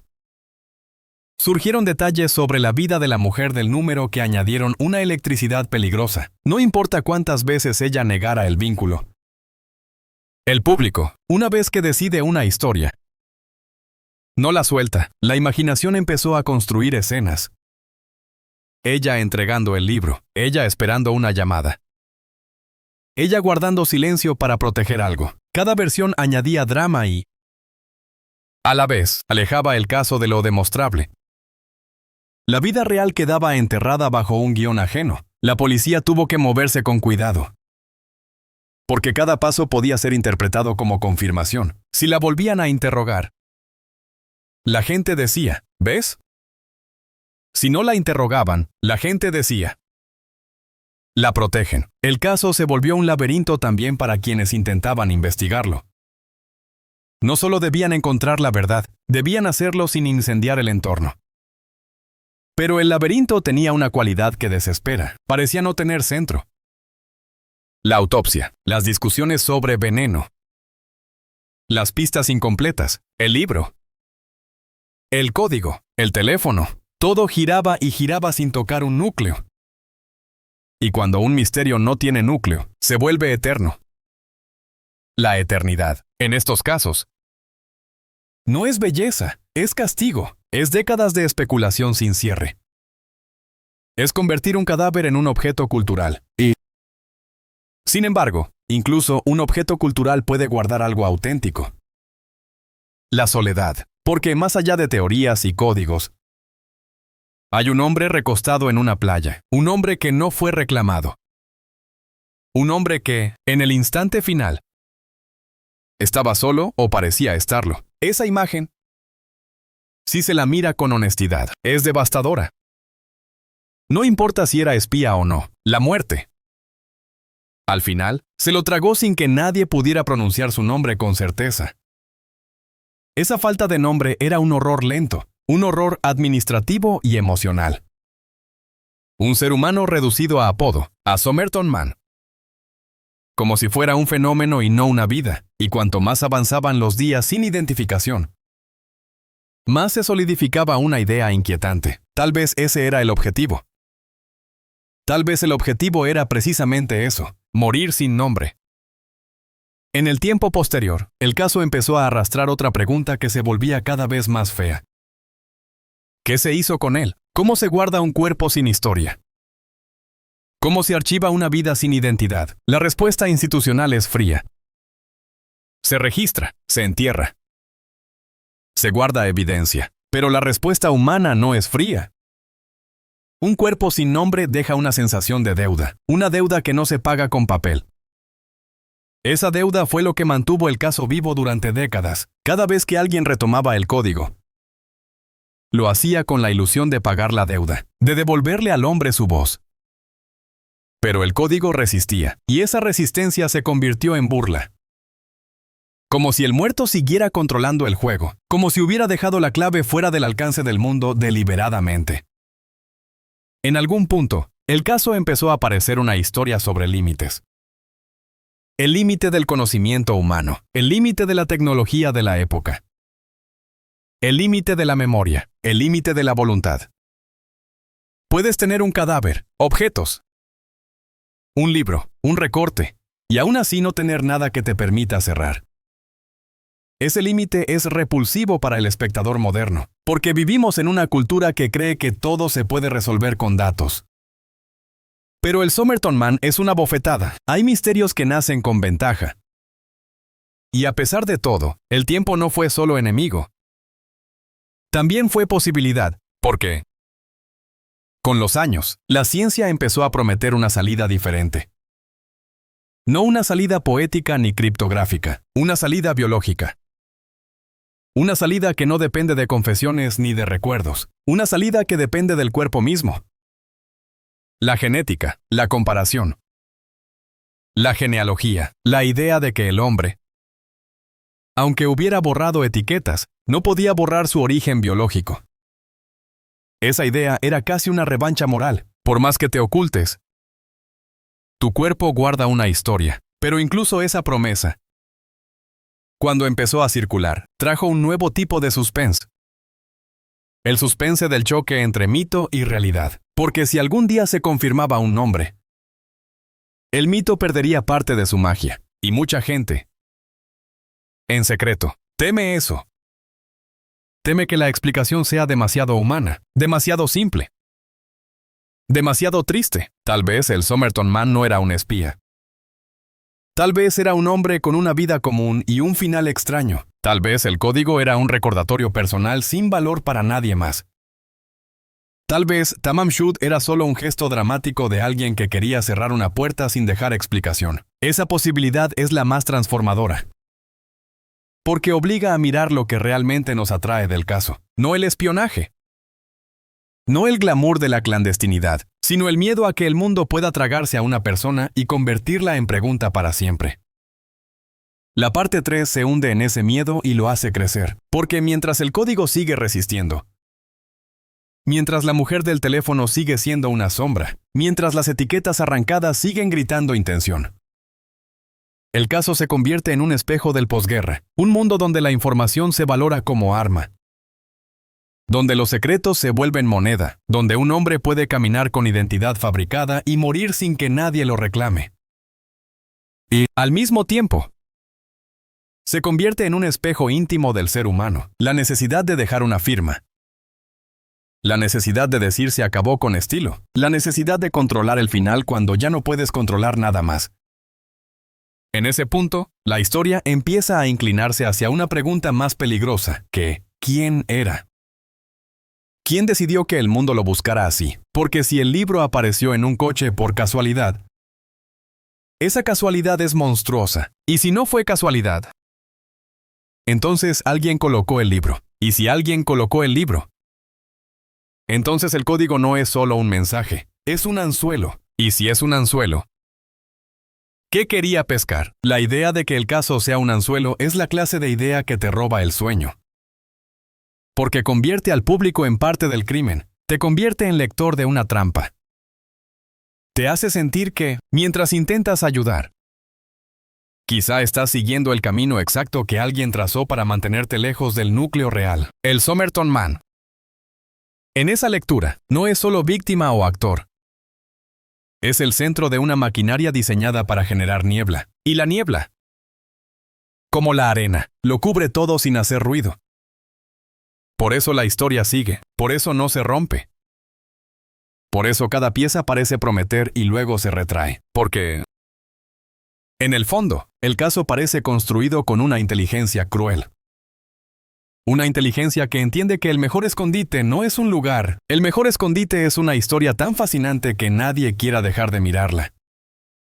Incluso cuando mirar no te acerca a la verdad. Y mientras el mundo mira, el mar sigue golpeando Somerton Park con la indiferencia perfecta, como si cada ola estuviera repitiendo, una y otra vez, la misma frase que apareció en un bolsillo oculto. Se acabó, pero el misterio, obstinado, responde lo contrario. Todavía no, la niebla no era solo una idea, era una sensación física en la ciudad. Una sensación que se colaba en las conversaciones y en el trabajo policial como el polvo fino de la arena. Se te mete en los ojos.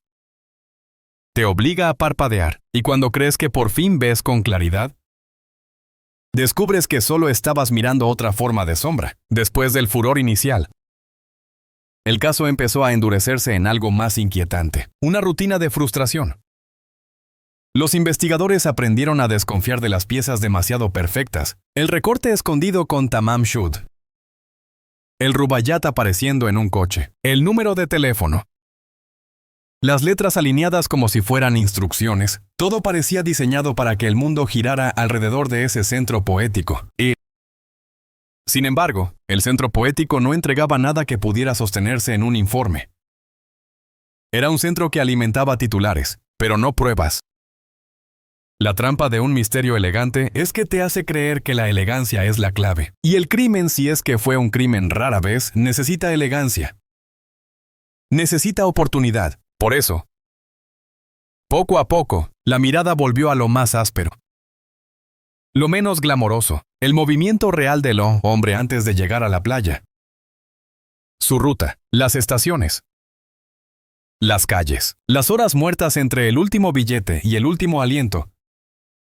Porque ahí, en lo cotidiano, se esconden los puntos de fricción donde la vida deja marcas. Un bar donde alguien te recuerda por tu acento. Un hotel donde alguien vio tu maleta. Una conversación breve con un desconocido que te ofreció un cigarrillo. Un taxi que te dejó a 2 manzanas de Somerton Park. Pero el mundo de 1948 no tenía el lujo de los registros digitales. Cada búsqueda era una expedición de papel, de preguntas repetidas, de puertas golpeadas, y cada puerta podía ser un no o un no me acuerdo. La memoria se volvía enemiga porque la memoria no solo olvida, también inventa. Si la ciudad se obsesionaba con la idea del espía, era fácil que la gente empezara a recordar un hombre que parecía espía. Un gesto sospechoso. Una mirada demasiado fija. El caso ya estaba contaminado por su propio mito. Y esa contaminación era una forma de sabotaje. Mientras tanto, el cadáver seguía siendo el único testigo absolutamente fiable. Y aún así era un testigo limitado. Un cuerpo puede decirte que algo ocurrió, pero no siempre puede decirte quién lo hizo ni por qué. La autopsia sugería posibilidades. Y esas posibilidades, en un contexto de posguerra, se convertían en combustible. La palabra veneno no sonaba como una tragedia doméstica, sonaba como clandestinidad. Sonaba como un final silencioso que alguien eligió precisamente porque no deja ruido. Y el ruido era lo que el caso parecía evitar con obsesión. El hombre no estaba tirado de cualquier manera, estaba colocado con una calma que parecía una puesta en escena. Eso llevó a una pregunta que, a veces, se evita por miedo a lo que implica. ¿Y si lo dejaron ahí? ¿Y si no llegó a la playa por sus propios pasos, sino por los pasos de otros? La imagen cambia con esa idea. Ya no ves a un hombre que se sienta frente al mar a terminar una historia. Ves a un cuerpo acomodado para que parezca que terminó su historia solo. Esa posibilidad vuelve la escena repulsiva, porque la playa deja de ser escenario de despedida y se convierte en escenario de mentira. Y cuando aparece la mentira, la frase Tamam Shud deja de ser despedida y se convierte en burla. Se acabó no como resignación, sino como sello. Esto termina aquí, y nadie entra más.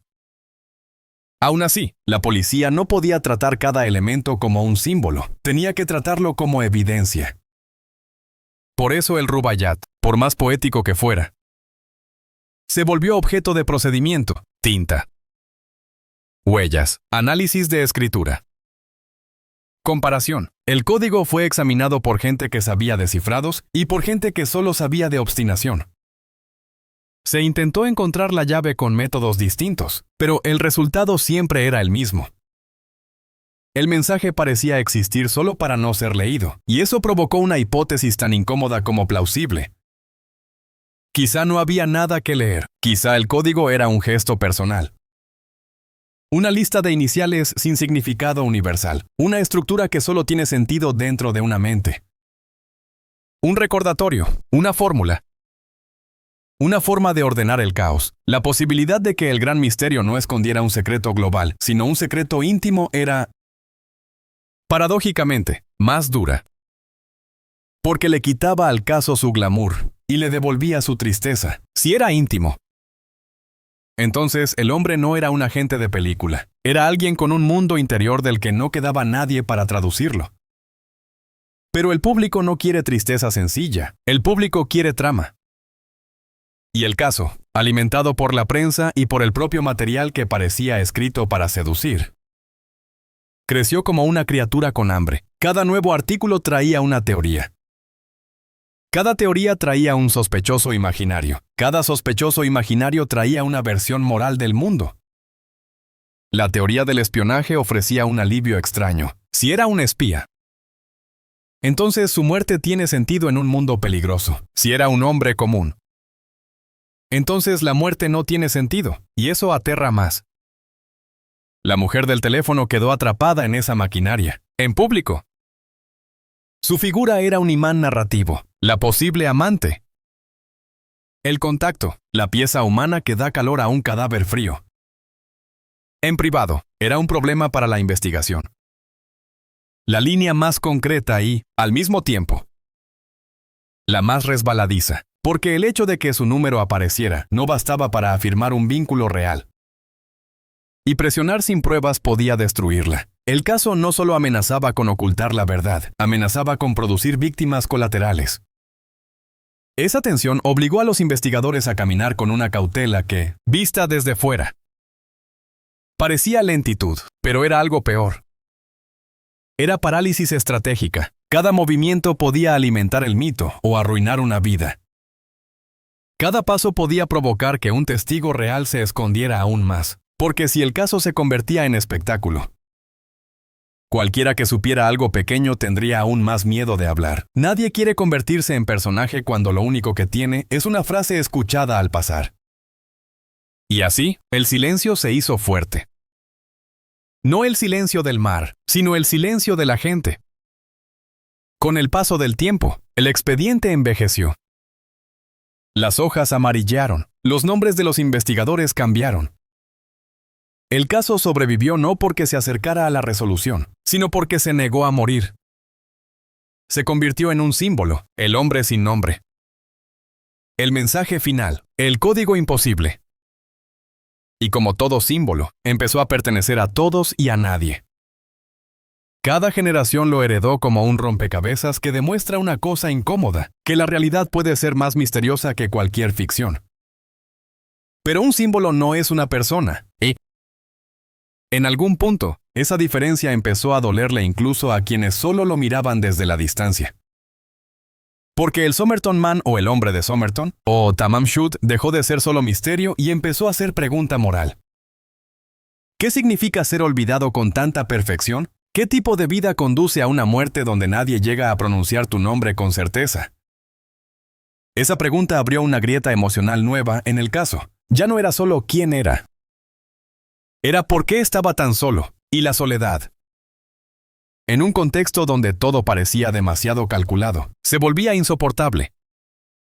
Porque la soledad puede ser accidente, o puede ser diseño. Hay personas que construyen su vida para que nadie pueda seguirlas.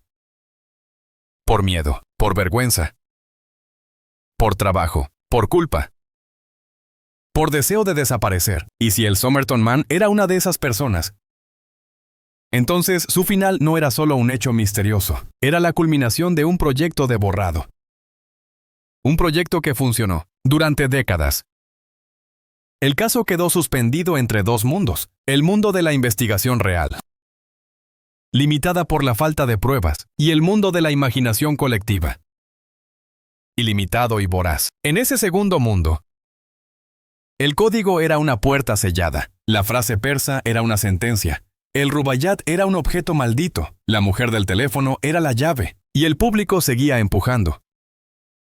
Como si el empuje pudiera abrir algo, pero la realidad, implacable, siguió recordando lo que un expediente exige.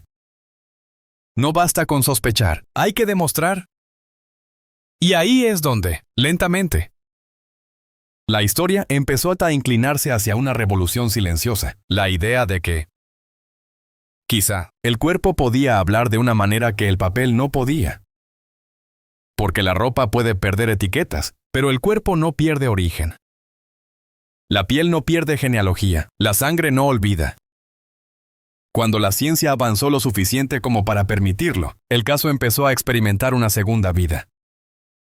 Ya no como poema y código, sino como una disputa entre mito y laboratorio. La posibilidad de extraer información genética, de compararla con bases de datos, de reconstruir parentescos, era una amenaza directa a la arquitectura del anonimato. Era, por fin, un método que no dependía de recuerdos humanos ni de confesiones. Si el Somerton Man había intentado borrarse, la genética era el lápiz que podía escribirlo de nuevo. Esa posibilidad encendió algo extraño, miedo a la respuesta. Porque muchas personas, después de tanto tiempo, se habían enamorado del misterio. Resolverlo era cerrar una historia que se había convertido en entretenimiento. Obsesión, identidad de comunidad. Y cerrar una historia así es como apagar una luz en una habitación donde mucha gente aprendió a vivir. La luz molesta. Pero también orienta. Aún así, la necesidad moral de poner un nombre se volvió más fuerte, porque un cadáver sin nombre es una deuda que la sociedad nunca termina de pagar. Y, tarde o temprano, la deuda exige algo. La parte 4 se mueve en ese cambio de era. Del expediente de papel al laboratorio, del mito a la posibilidad de una identidad concreta. Pero ese cambio no trae alivio inmediato, trae otro tipo de suspense, porque si aparece un nombre, entonces el misterio no termina, se transforma.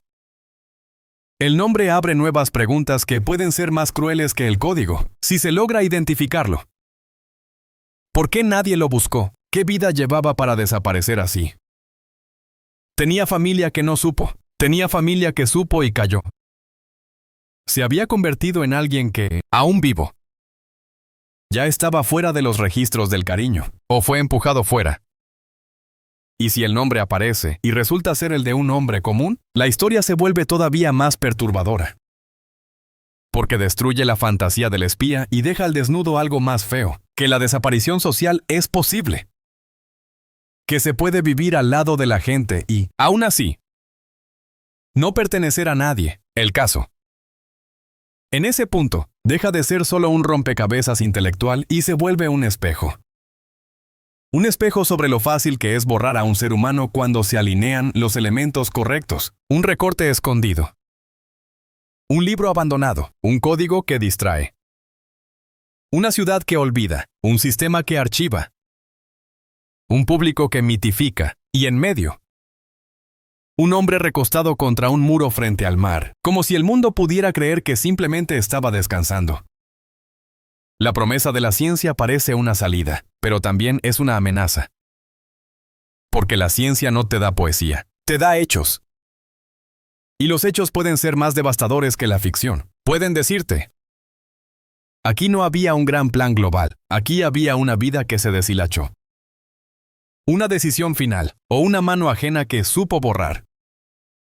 La historia se vuelve más dramática precisamente por eso, porque se acerca al punto en que el misterio puede perder su máscara elegante y mostrar su núcleo humano, que a menudo es el más repulsivo de todos. La repulsión no viene de un asesinato espectacular, viene de la idea de que alguien puede morir y quedar suspendido en el limbo durante décadas, mientras los vivos se entretienen con su silencio. Sin embargo, incluso en esa repulsión, hay una chispa de justicia, la insistencia. La insistencia de quienes se negaron a dejarlo como símbolo. La insistencia de quienes pensaron que un nombre importa aunque no resuelva el porqué. Porque poner un nombre no es solo cerrar un caso, es devolver humanidad. La parte 4 termina con esa tensión encendida, como una cuerda estirada al máximo. El mito todavía domina la imaginación, pero por primera vez el mito siente que puede perder. Por primera vez, la arquitectura del anonimato se enfrenta a una herramienta que no se deja seducir por poesía ni por códigos. Y si el Somerton Man se preparó para desaparecer, entonces la pregunta final, la que queda vibrando antes de que la historia avance, no es solo quién fue. Es si la verdad, cuando finalmente tenga un nombre, será capaz de soportar el peso de todo lo que el misterio inventó alrededor de ella. El laboratorio no tiene olas, pero tiene otro tipo de mar, un mar de silencio blanco. De guantes que crujen, de tubos que parecen inocentes, hasta que entiendes que ahí dentro puede vivir un nombre. Durante décadas, el Somerton Man existió como existe un secreto bien guardado. No por lo que decía, sino por lo que obligaba a imaginar. La playa se convirtió en mito, el recorte en sentencia, el rubaiyat en reliquia y el código en un altar donde miles de ojos se arrodillaban sin conseguir la absolución de una frase clara. Y, sin embargo, con el paso del tiempo, el misterio empezó a sentir una amenaza nueva, una amenaza que no se deja seducir por poesía ni por símbolos. La ciencia no llegó como un golpe dramático. Llegó como llegan las cosas inevitables, con discusiones, con resistencia, con debates morales que parecían excusas y en realidad eran miedo. Porque exhumar un cuerpo no es solo abrir una tumba, es abrir una historia que se ha vuelto cómoda precisamente porque no tiene final. La gente se acostumbra a los misterios como se acostumbra Letine a los edificios antiguos. Los miran, los fotografían, los respetan, pero no quieren ver qué hay detrás de la pared. ¿Y? Aún así, alguien siempre quiere ver. La idea de sacar al Somerton Man de su silencio definitivo era, para muchos, casi una profanación. Había una especie de respeto extraño por el enigma. Como si el cadáver hubiera ganado el derecho a seguir siendo pregunta. Pero el respeto también puede ser una coartada. Porque un ser humano sin nombre es una injusticia que se disfraza de romanticismo. Y, en el fondo, el caso siempre tuvo esa tensión moral.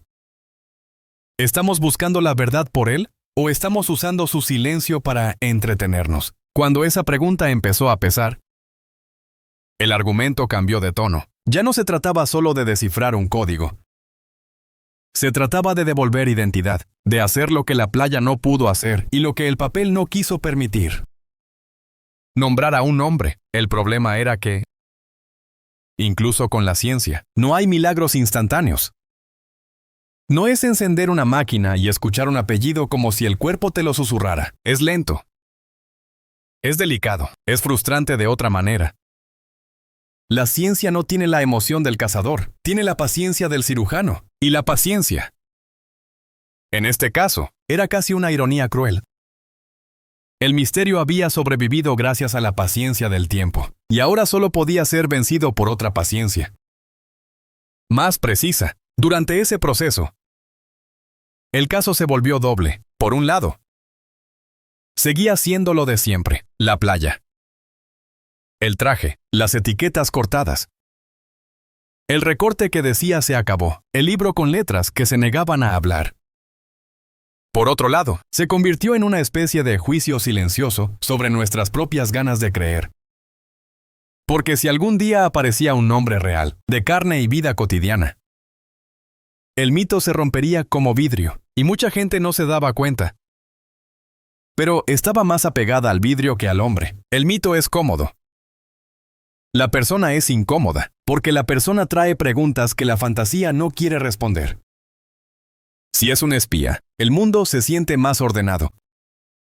El peligro viene de un universo especial, clandestino, casi cinematográfico. Pero si es un hombre común, entonces la historia se vuelve insoportable. Significa que el mundo puede tragarse a cualquiera. Que una vida puede desaparecer sin aplausos. Que alguien puede morir y ser olvidado con una perfección que no parece natural. En ese umbral, el caso empezó a vibrar de una manera nueva. Ya no era solo misterio antiguo, era una posibilidad inminente. la posibilidad de que el Somerton Man dejara de ser Somerton Man y recuperara un nombre propio, y esa posibilidad generó una ansiedad rara. Como si la verdad fuera una luz demasiado fuerte para una habitación donde la gente ha vivido a oscuras durante mucho tiempo, la oscuridad. En este caso, tenía costumbres. Tenía grupos de aficionados que llevaban años repitiendo teorías, tenía conversaciones que se habían convertido en ritual. ¿Y si el código? ¿Y si ella?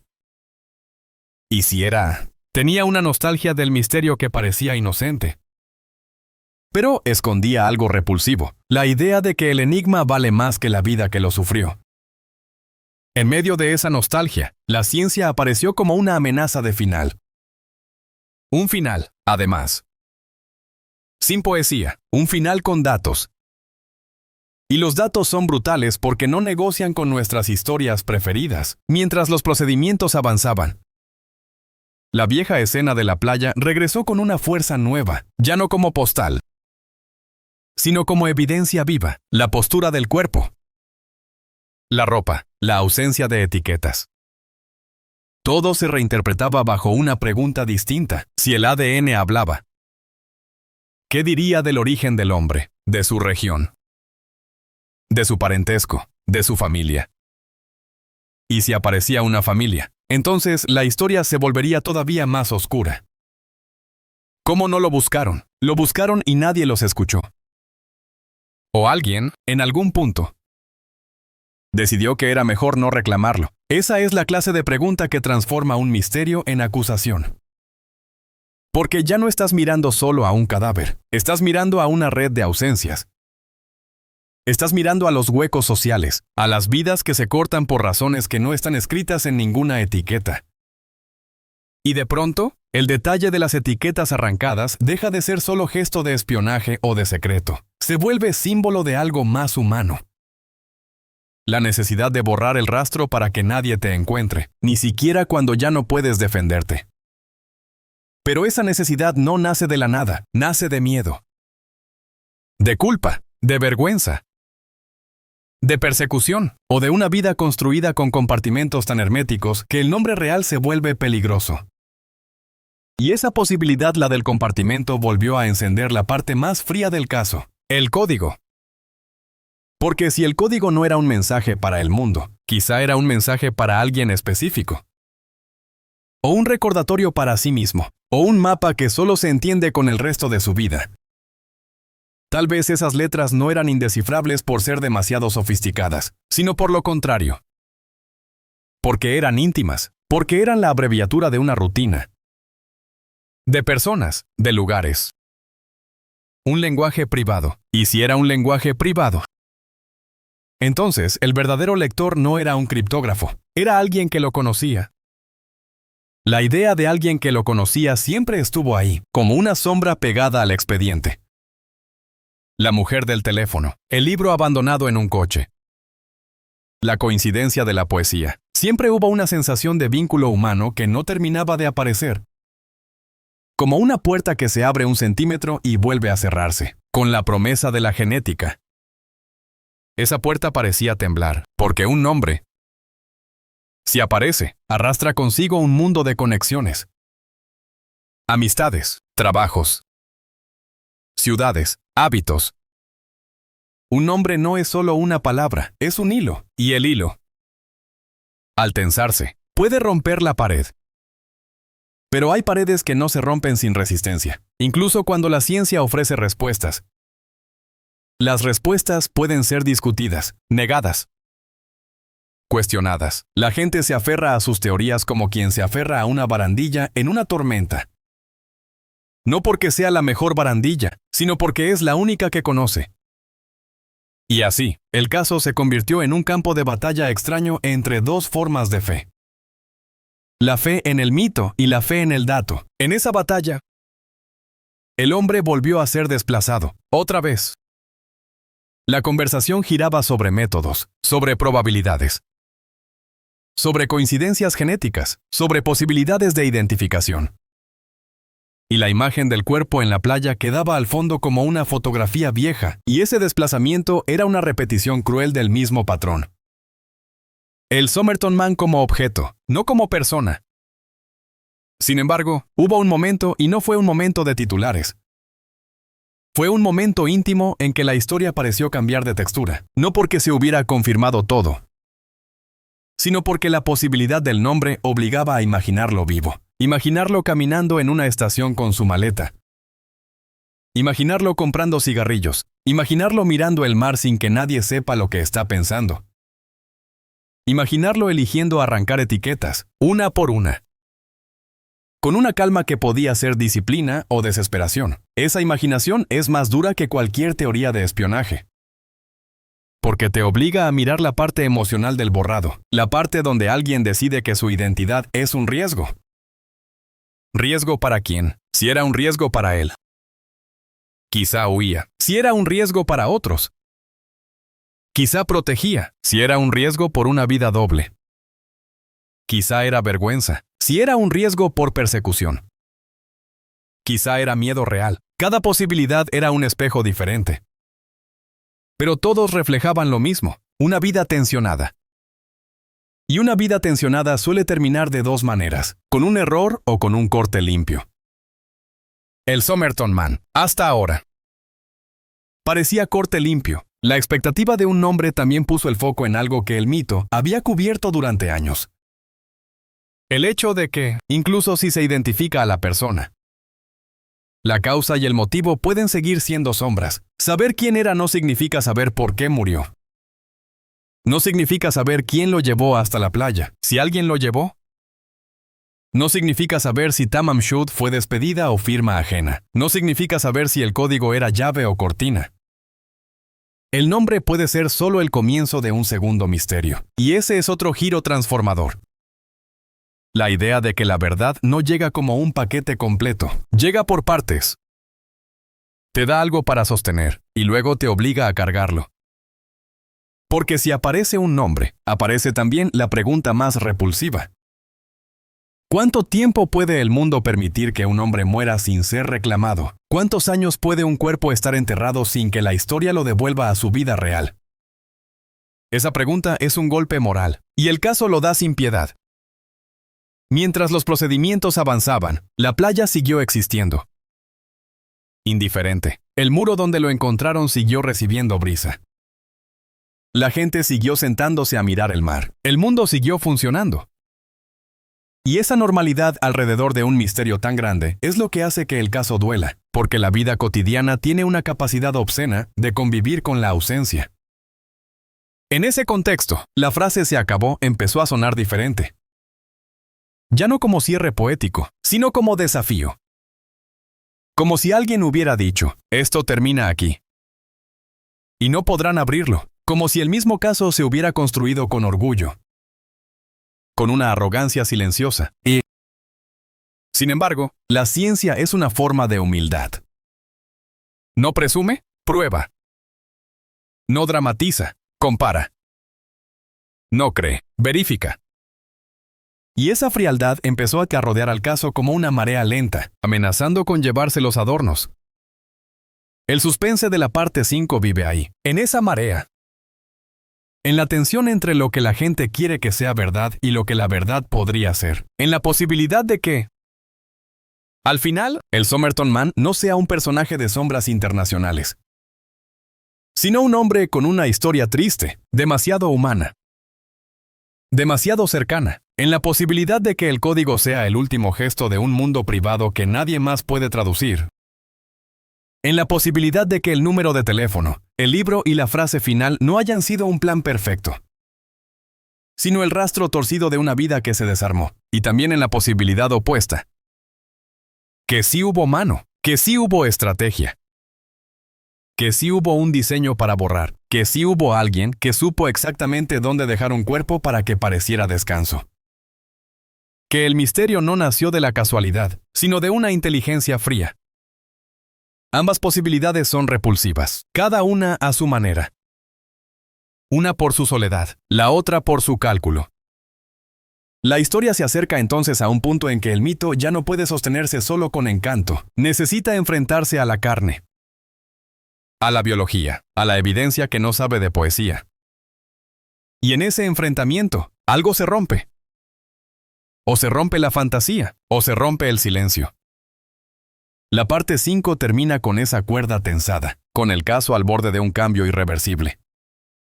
Porque si el nombre aparece, el mundo tendrá que aceptar que el misterio no era un juego.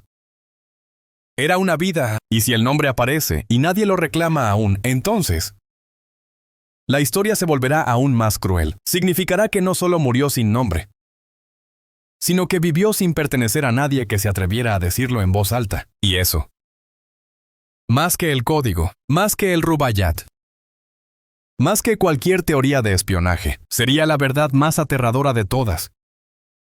La tumba no se abrió con estruendo, se abrió como se abren las cosas que dan miedo. Con protocolos, con manos enguantadas, con la cautela de quien sabe que está a punto de tocar un silencio que lleva décadas endureciéndose bajo tierra. Y aún así, cuando la pala encontró la profundidad real, cuando la tierra seca cedió y apareció lo que quedaba de aquel hombre, el caso dejó de ser solo una historia contada en cafés y documentales. Volvió a ser lo que siempre había sido. Antes del mito, un cuerpo. Una persona, alguien que existió de verdad. No solo como enigma, ABC. Por un instante, toda la poesía del Rubaiyat pareció quedarse sin aire. En ese punto, el Somerton Man ya no era el espía elegante, ni el suicida literario, ni el cadáver sin nombre, que uno puede sostener a distancia.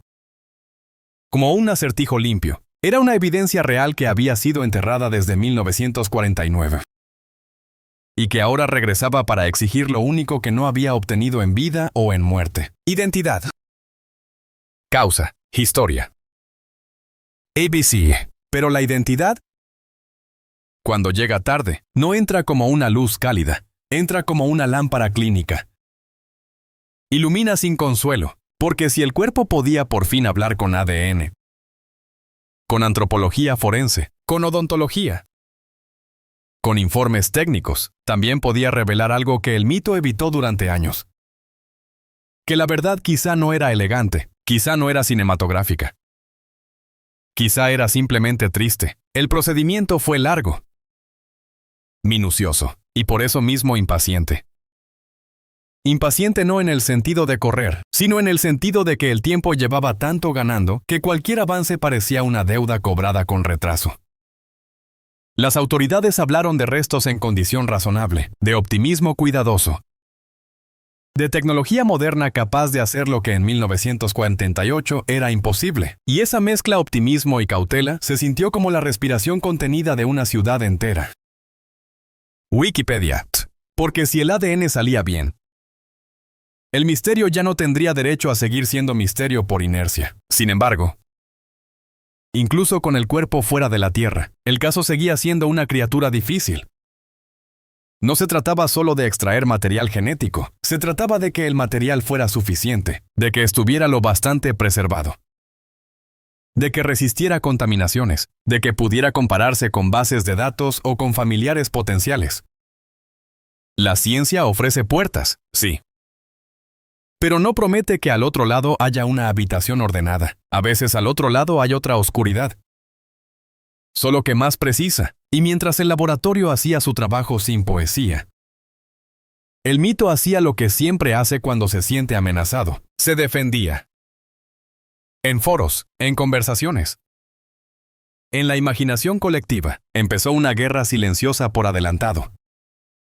Había quienes deseaban el nombre como quien desea justicia. Había quienes temían el nombre como quien teme el final de un cuento que ha acompañado toda la vida. Y había quienes, con una repulsión casi involuntaria, se daban cuenta de lo que ese nombre implicaría, si el Somerton Man era identificable.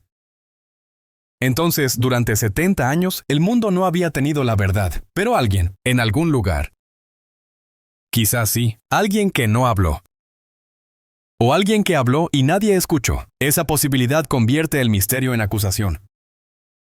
Porque el caso, en el fondo, siempre ha sido una historia de silencios, el silencio del hombre. El silencio de las etiquetas arrancadas, el silencio del código que no se deja leer.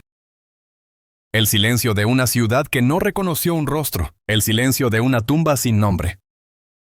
Con la exhumación, ese sistema de silencio se enfrentaba a una herramienta que no negocia con el secreto: la biología. Y entonces, cuando parecía que el misterio por fin estaba siendo arrinconado, surgió algo que lo hizo todavía más inquietante. Incluso antes de que las verificaciones oficiales terminaran, investigadores externos anunciaron una identificación probable basada en genealogía genética. Un nombre que sonó como un golpe seco sobre la mesa: Carl Charles Webb. No era un alias misterioso de película, no era un agente X. No era un apellido extranjero que alimentara el exotismo, era un nombre casi común. El tipo de nombre que podría pertenecer a un hombre que trabajó, que pagó alquiler, que viajó en tren, que tuvo problemas domésticos o económicos, que existió sin llamar la atención, hasta que un día terminó recostado frente al mar. Wikipedia. Y, sin embargo, ese anuncio no cerró el caso, lo abrió de otra manera. Porque las autoridades no lo confirmaron como veredicto final. Hablaron de investigación activa, de necesidad de corroboración, de un proceso que todavía pasaba por el filtro del forense y, en última instancia, por el marco de un asunto coronial. La palabra clave fue cautela. Y la cautela, en un misterio así, tiene un efecto perverso: alimenta dos fuegos a la vez. Alimenta la esperanza de quienes quieren creer y alimenta la sospecha de quienes creen que hay algo que se está reteniendo. Mirage News. Mientras tanto, el nombre, aunque no fuera aún un sello oficial definitivo, ya había cambiado la textura emocional del relato. Porque si el hombre podía ser Webb, entonces el misterio más grande ya no era quién era por qué nadie lo reclamó. El nombre no resuelve la soledad, la hace más dura. Te obliga a imaginar que hubo un lugar de origen, quizá Melbourne, quizá una vida con parientes lejanos, quizá una ausencia que se volvió costumbre. Y ahí, de repente, el caso deja de ser un rompecabezas brillante y se vuelve un retrato frío de cómo puede fallar el tejido social. Porque incluso si nadie lo conocía íntimamente en 1948, la ausencia total de reconocimiento sigue siendo un golpe. Significa que alguien puede caer fuera del radar sin hacer ruido. Significa que el mundo puede seguir funcionando mientras un ser humano desaparece del registro del afecto. Esa verdad es más transformadora que cualquier teoría de espionaje. Pero el Somerton Man nunca permite quedarse en una sola verdad. En cuanto el nombre aparece, el caso reacciona como un organismo que no quiere morir. Se llena de nuevas preguntas. Si era Webb, ¿qué lo llevó a Adelaide? ¿Qué hizo en los días previos? ¿Qué vínculo real tenía con el Rubaiyat? ¿Por qué el libro apareció donde apareció? ¿Por qué el número de la enfermera Jessica? Jo estaba allí, en la contraportada, con una dirección hacia una vida concreta. Wikipedia. Y en ese punto, como si la historia se negara a aceptar un cierre limpio, la enfermera volvió a convertirse en un fantasma, no como persona, sino como concepto, el concepto de alguien que quizás sabía. Años después, incluso quienes investigaron el caso por su cuenta, describieron una sensación persistente: evasión, resistencia a hablar. Una puerta emocional cerrada con llave. Y cuando una puerta emocional se cierra así, no siempre es por culpa, a veces es por vergüenza, por protección, por miedo a que el pasado devore el presente. Pero el caso no tiene piedad con los matices. Lo que no se dice se convierte en sospecha. Wikipedia. La tensión creció porque, con el nombre rondando, cada detalle antiguo adquiría una segunda vida. La eliminación de etiquetas dejó de ser un recurso de espía y empezó a aparecer el gesto de alguien que no quería ser encontrado. Y esa intención no ser encontrado puede nacer de muchas cosas, algunas inconfesables. Pueden nacer de deudas, pueden nacer de una doble vida. Pueden nacer de un deseo de desaparecer por decisión propia, pueden nacer de persecución o de paranoia. Puede nacer de la simple desesperación. Y si nació de desesperación, entonces Tamam Shud cambia de temperatura. Ya no es una firma elegante, es una rendición, un hasta aquí que no pide comprensión. Pero el caso no se rinde, y por eso el código sigue ahí. Como una herida abierta, en este tramo de la historia. El código ya no es solo un juego para criptógrafos, es un desafío narrativo. ¿Qué ocurre cuando una posible identidad aparece, pero el mensaje que parecía la llave sigue cerrado? Porque el público siempre creyó que el código y el nombre estaban unidos, como si descifrar uno garantizara el otro. Y ahora ocurría lo contrario, el nombre se insinuaba.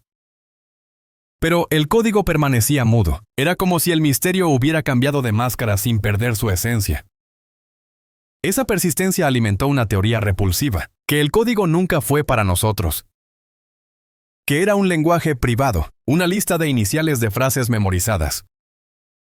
Un método de orden mental, un recordatorio íntimo que solo tiene sentido para quien lo escribió, o para alguien que compartía su mundo. Y si era así, entonces el código no era un secreto de Estado. Era algo más cruel, un último gesto de aislamiento. La soledad otra vez, siempre la soledad. Sin embargo, la soledad no explica por sí sola la coreografía de ciertas piezas. El libro hallado, el número escrito. El recorte escondido en el bolsillo interior, la postura del cuerpo en la playa. Todo eso sigue sugiriendo que alguien, en algún punto, quería controlar cómo sería recordado. Incluso si el hombre no era un espía, actuó o fue usado como si su muerte tuviera que dejar un rastro estético.